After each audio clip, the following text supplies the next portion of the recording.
ഇപ്പോൾ ഷവാസിന്റെ മൃതദേഹം പൊതുദർശനത്തിനായി മദ്രസയിൽ എത്തിച്ചിരിക്കുന്നു. അവിടെ നിന്നുള്ള തത്സമയ ദൃശ്യങ്ങളാണ് നമ്മൾ കാണുന്നത്.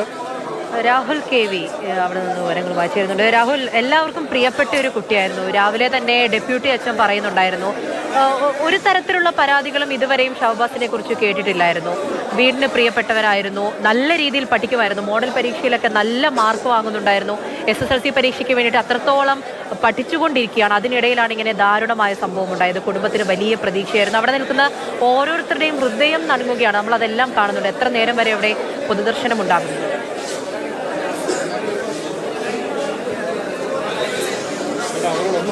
ഷഹബാസിനെ കുറിച്ച് അധ്യാപകർക്കായാലും വിദ്യാർത്ഥികൾക്കായാലും നാട്ടുകാർക്കായാലും ഒരേ അഭിപ്രായം മാത്രമാണുള്ളത്. മിടുക്കനായ കുട്ടി, പഠനത്തിൽ മികച്ചു നിൽക്കുന്ന വിദ്യാർത്ഥി എന്നുള്ളതാണ്. മറ്റു പ്രശ്നങ്ങൾക്കൊന്നും പോകാത്ത കുട്ടി എന്നാണ് പൊതുവെ അഭിപ്രായം എല്ലാവർക്കും ഉള്ളത്.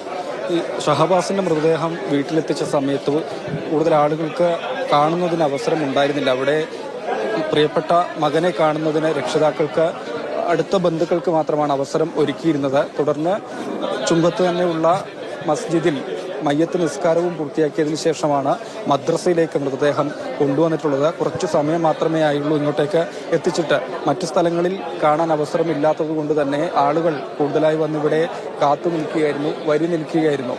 നൂറുകണക്കിന് ആളുകളാണ് സ്ഥലത്തേക്ക് എത്തിയിട്ടുള്ളത്. പ്രായഭേദമന്യേ 15 വയസ്സുള്ള ചെറിയൊരു കുട്ടിയാണ് മരിച്ചു കിടക്കുന്നത്. മറ്റു ചെറിയ കുട്ടികൾ മുതൽ പ്രായമായ ആളുകൾ വരെയാണ് ഷഹബാസിനെ കാണുന്നതിന് വേണ്ടി ഇവിടെ ഒഴുകി എത്തിയിട്ടുള്ളത് എന്നതാണ്. നാടിൻ്റെ ഞെട്ടൽ, അതുപോലെ നടുക്കം, ദുഃഖം എല്ലാം തന്നെ രേഖപ്പെടുത്തിയാണ് ആളുകൾ ഓരോരുത്തരും മടങ്ങുന്നത്. കണ്ണു നിറഞ്ഞല്ലാതെ ഒരാളെ പോലും ഷഹബാസിന്റെ മൃതദേഹം കാണാനായി വന്ന ആളുകളെ ഇവിടെ കാണാനില്ല എന്നുള്ളതാണ്. ഇവിടെ ഏകദേശം ഒരു അരമണിക്കൂറോളം സമയം എല്ലാവർക്കും കാണുന്നതിന് അരമണിക്കൂറോളം സമയമാണ് ഉദ്ദേശിച്ചിട്ടുള്ളത്. പക്ഷെ അതിലധികം ആളുകൾ ഇനിയും ഉണ്ടാവുകയാണെങ്കിൽ പൊതുദർശനം നീണ്ടുപോകും എന്നുള്ളതാണ്. ഇവിടെ തൊട്ടടുത്ത് തന്നെയാണ് പള്ളിയും. ആ പള്ളിയുടെ ഖബർസ്ഥാനിലാണ് മൃതദേഹം സംസ്കരിക്കുകയും ചെയ്യുക.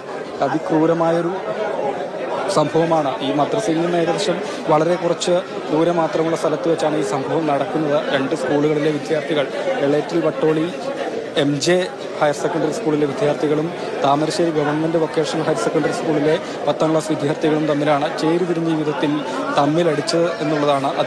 അതുതന്നെയും വളരെ നിസ്സാരമായ ഒരു കാര്യം, മറ്റുള്ളവർക്ക് തോന്നുന്ന ഒരു വിഷയമാണ്. പക്ഷേ കുട്ടികൾ അങ്ങനെയല്ല, തല്ല് തീർക്കണം എന്ന ഉറച്ച നിലപാടെടുക്കുകയാണ് ഉണ്ടായിരുന്നത് എന്നതാണ്. ഈ കഴിഞ്ഞ ഞായറാഴ്ച ഷഹബാസ ട്യൂഷൻ സെൻ്ററിലെ വിദ്യാർത്ഥിയല്ല, പക്ഷേ ഷഹബാസിൻ്റെ സഹപാഠികളായ ഒരുപാട് വിദ്യാർത്ഥികൾ ആ ട്യൂഷൻ സെൻ്ററിൽ പോകുന്നുണ്ട്. അവിടെ 10ാം ക്ലാസ് വിദ്യാർത്ഥികൾക്കായി സെൻഡ് ഓഫ് പാർട്ടി നടക്കുന്നു, വിദ്യാർത്ഥികളുടെ കലാപരിപാടി നടക്കുന്നു. ഷഹബാസിൻ്റെ സ്കൂളിലെ 2 വിദ്യാർത്ഥികൾ, ഒരു ആൺകുട്ടിയും പെൺകുട്ടിയും കപ്പിൾ ഡാൻസ് നടത്തുന്നു. അതിനിടെയാണ് സാങ്കേതിക കാരണങ്ങൾ, മൊബൈൽ ഫോണിൽ പാട്ട് വെച്ചുകൊണ്ടാണ് ഡാൻസ് കളിച്ചിരുന്നത്. ആ പാട്ട് ഓഫായി പോകുന്നു. താമരശ്ശേരി സ്കൂളിലെ വിദ്യാർത്ഥികൾ കൂകി വിളിക്കുന്നു, കളിയാക്കുന്നു. അവിടെ വെച്ച് തന്നെ വാക്കുതർക്കം, അധ്യാപകരുടെ വിട്ട് അവിടെ വെച്ച് രംഗം പരിഹരിക്കുന്നു. എല്ലാം അവസാനിച്ചു എന്ന് കരുതുന്നു. പക്ഷേ ഒന്നും അവിടെ അവസാനിക്കുന്നില്ല എന്നുള്ളതാണ്. കുട്ടികൾ ഗ്രൂപ്പൊക്കെ, സോഷ്യൽ മീഡിയയിൽ ഗ്രൂപ്പൊക്കെ രൂപീകരിച്ച് തിരിച്ചടിക്ക് വേണ്ടിയുള്ള പദ്ധതിയിരുന്നു. ഇപ്പോൾ ഷഹബാസിൻ്റെ കൂട്ടുകാർ പൊട്ടിക്കരയുന്ന, അലമുറയിട്ട് നിലവിളിക്കുന്ന കാഴ്ചയാണ് ഇവിടെ നിന്ന് കാണാൻ കഴിയുന്നത്. കണ്ണു നിറയാതെ റിപ്പോർട്ട് ചെയ്യാനും കഴിയില്ല എന്നുള്ളതാണ് രതീഷ്. അത്തരത്തിൽ അതിവൈകാരികമായ നിമിഷങ്ങളാണ്.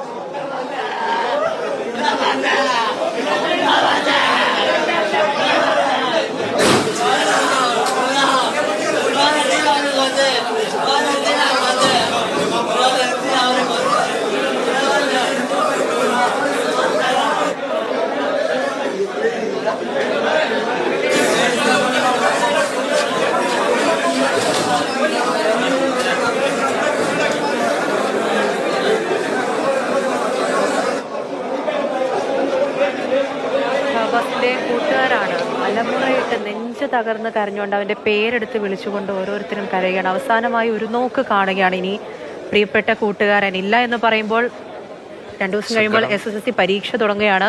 അതിൻ്റെ ചർച്ചകളിലേക്ക് കടന്നിട്ടുണ്ട്. സെൻഡ് ഓഫിൻ്റെ ആവേശമുണ്ടായിരുന്നു പലർക്കും. സ്കൂളുകളിലൊക്കെ അതിൻ്റെ കാര്യങ്ങൾ പറയുന്നുണ്ടായിരുന്നു. അത് കഴിഞ്ഞിട്ട് ഇതിന് ശേഷം എന്താണ് എന്ന് തുടങ്ങിയ വലിയ വലിയ കാര്യങ്ങൾ ചർച്ച ചെയ്യുന്നുണ്ട്. സൗഹൃദങ്ങൾ ചർച്ച ചെയ്യേണ്ട കുട്ടികളാണ്. അതിനിടയിലാണ് ഇങ്ങനെ ഒരു വിയോഗം ഉണ്ടാകുന്നത്. ഈ തകർന്ന മനസ്സോടുകൂടി ആ സ്കൂളിലിരുന്ന് അവർ ആ പരീക്ഷയെ എഴുതണം എന്നുള്ളത് കൂടിയാണ്. രാവിലെ തന്നെ ആ കൂട്ടുകാർ ചോദിക്കുന്നുണ്ടായിരുന്നു എന്തിനു വേണ്ടിയിട്ടാണ് ഇത് ചെയ്തത്, എന്ത് കാരണമാണ് പറയാനുള്ളത് എന്നുള്ളതാണ്. നമ്മൾ ഈ സ്കൂളിലും കോളേജിലും ഓരോ കലാപരിപാടികളൊക്കെ നടത്തുമ്പോൾ ഈ പരിഹസിക്കുന്നുണ്ടാകും, കൂവലുണ്ടാകും, അതിനൊക്കെ തല്ലാനും കൊല്ലാനും നടക്കുകയാണെങ്കിൽ എവിടെ പോവും എന്നുള്ളത് ആ കൂട്ടുകാർ എന്നെ ചോദിക്കുന്നുണ്ടായിരുന്നു രാവിലെ. അങ്ങനെയാണ് ആ കൂട്ടുകാരെല്ലാവരും അവസാനമായി അവനെ ഒരു നോക്ക് കാണുകയാണ്. കുട്ടികളാണ്. അതെ, ഒരാളെ കൊല്ലാൻ വേണ്ടി ആലോചിക്കുക, അതിനുവേണ്ടി പ്ലാൻ തയ്യാറാക്കുക, സ്കെച്ച് ചെയ്യുക എന്നിപ്പോൾ പറയും. സ്കെച്ച് ചെയ്യുക എന്നൊക്കെ പറയുന്നത് നമുക്ക് ഒരിക്കലും ചിന്തിക്കാൻ കഴിയാത്ത ഒന്നാണ്. 10ാം ക്ലാസ് പരീക്ഷ തുടങ്ങാൻ പോകുന്നതിന് തൊട്ട് മുൻപാണ് എല്ലാവരുടെയും ഹൃദയത്തിൽ വലിയ നടുക്കമുണ്ടാക്കുന്ന, പേടിയുണ്ടാക്കുന്ന, നിറയ്ക്കുന്ന സംഭവം താമരശ്ശേരിയിൽ ഉണ്ടായത്. ഇന്നത്തെ മദ്രസയിൽ നിന്നുള്ള കണ്ണീർ കാഴ്ചയാണ് നമ്മൾ കാണുന്നത്. അലമുറയിട്ടുകൊണ്ട് ഷഹബാസിൻ്റെ കൂട്ടുകാർ അവസാനമായി അവനെ ഒരു നോക്ക് കാണാനായി എത്തുന്നു. അവൻ്റെ നാട്ടുകാരെത്തുന്നു, ഉറ്റവർ എത്തുന്നു, കേട്ടറിഞ്ഞവരെല്ലാം അവിടേക്ക് എത്തുകയാണ്. വലിയ തിരക്ക് നമുക്ക് അവിടെ കാണാൻ കഴിയുന്നത്. അലമുറയിട്ടുകൊണ്ട് പലരും കടന്നു പോവുകയാണ്. നമ്മുടെ ഒന്നും മനസ്സിൽ ഒരിക്കലും ഇങ്ങനെയൊന്നും സംഭവിക്കുമെന്ന് കരുതാത്തത് അത് കേരളത്തിൽ സംഭവിച്ചിരിക്കുന്നു. സമീപകാലത്ത് സ്കൂളുകൾ കേന്ദ്രീകരിച്ച് നിരവധി അക്രമ സംഭവങ്ങൾ നമ്മൾ കണ്ടതാണ്. അതിൻ്റെ ഏറ്റവും രൂക്ഷമായൊരു എപ്പിസോഡാണ് ഇവിടെ എന്ന് പറയേണ്ടി വരും. അവരുടെ സഹപാഠികൾ നെഞ്ചുപൊട്ടി അലമുറയിടുകയാണ് അവനൊപ്പം കളിച്ചു വളർന്ന കൂട്ടുകാർ.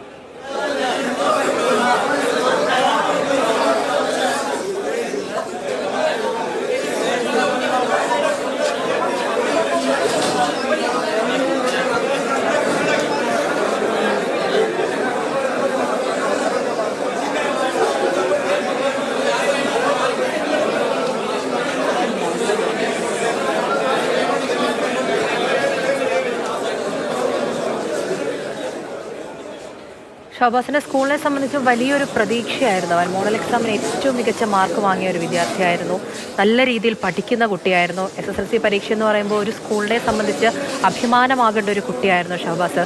വീടിൻ്റെയും വലിയൊരു പ്രതീക്ഷയായിരുന്നു. അച്ഛൻ പ്രവാസിയായിരുന്നു, അതിനുശേഷം നാട്ടിലേക്ക് വരുന്നു. ചെറിയ ചെറിയ ജോലികളൊക്കെ ചെയ്തുകൊണ്ട് കുടുംബം മുന്നിലേക്ക് പോവുകയാണ്. ഒരു വീട് പണിത് ഉയർത്തുന്നുണ്ടായിരുന്നു. ഒരു വലിയൊരു സ്വപ്നമായിരുന്നു. അതിലേക്ക് താമസിക്കുന്നതൊക്കെ സ്വപ്നം കാണുന്നുണ്ടായിരുന്നു ആ കുടുംബം. ഇപ്പോൾ വാടക വീട്ടിലേക്ക്, ആ പണി നടക്കുന്നത് കൊണ്ട് വാടക വീട്ടിൽ താമസിക്കുകയാണ്. ഷഹബാസ് മൂത്ത കുട്ടിയാണ്. താഴെ 3 സഹോദരങ്ങളുണ്ട്, 3 അനുജന്മാരുണ്ട്. അങ്ങനെ കുടുംബത്തിലെ മൂത്ത ഒരാളാണ്. നല്ല പഠിക്കും, നല്ല സ്വഭാവമാണ് എന്നതൊക്കെ കൊണ്ട് തന്നെ വലിയ പ്രതീക്ഷ ആ കുടുംബത്തിനും ഉണ്ടായിരുന്നു. ആശുപത്രിയിലേക്കൊക്കെ എത്തിക്കുമ്പോഴും അത്ഭുതകരമായി അവൻ തിരിച്ചു വരും എന്നുള്ള ഒരു പ്രതീക്ഷയും ആ കുടുംബത്തിനുണ്ടായിരുന്നു. പക്ഷെ അതെല്ലാം തകർത്തുകൊണ്ടാണ് ഷഹബാസ് വിടവാങ്ങുന്നത്. കാരണം എന്താണ് എന്ന് ചോദിച്ചാൽ നമ്മൾ പോലും മൂക്കത്ത് വിരൽ വെച്ച് പോകും. ഇതിനൊക്കെ വേണ്ടിയിട്ടാണോ ഈ കുട്ടികൾ ഇങ്ങനെയൊക്കെ കാട്ടിക്കൂട്ടുന്നത് എന്നുള്ള വലിയൊരു ആശങ്ക, വലിയൊരു ഭയം തന്നെ ഇപ്പോഴത്തെ സമൂഹത്തിന്, രക്ഷകർത്താക്കൾക്കുണ്ട് എന്നുള്ളതാണ് ഈ ഒരു സംഭവം കേൾക്കുമ്പോൾ. പിതാവിനെ നമുക്ക് ആ ദൃശ്യങ്ങളിൽ കാണാം. എന്ത് പറയണമെന്നറിയാതെ, എന്ത് ചെയ്യണമെന്നറിയാതെ അദ്ദേഹം ആ മൃതദേഹത്തിന് അരികിൽ ഉണ്ട്. ബന്ധുക്കളായ ആളുകൾ മൃതദേഹത്തിന് സമീപത്തുണ്ട്. ആ ദേശക്കാരെല്ലാം ഷഹബാസിനെ അവസാനമായി ഒന്ന് കാണാൻ, ഈ ദുഃഖത്തിൽ പങ്കുചേരാനായി അവിടേക്ക് എത്തുന്നു. വിദ്യാർത്ഥികളുടെ നീണ്ട നിര നമ്മൾ കാണുന്നു. ഹൃദയം പൊട്ടി പലരും കടന്നു പോവുകയാണ്. നെഞ്ചുപൊട്ടി വിലപിക്കുകയാണ്. ചുങ്കം മദ്രസ കണ്ണീരിൽ മുങ്ങുകയാണ്. കേരളത്തിന് നടുക്കം മാറുന്നതേയില്ല, കണ്ണീരുണങ്ങുന്നതേയില്ല. അത്രമേൽ വലിയൊരു നോവാണ്. ഹൃദയമുള്ള മനുഷ്യൻ്റെ എല്ലാ മനസ്സിൽ ഒരു വിങ്ങലാണ് ഷഹബാസ് എന്ന പേര് ഇന്ന്.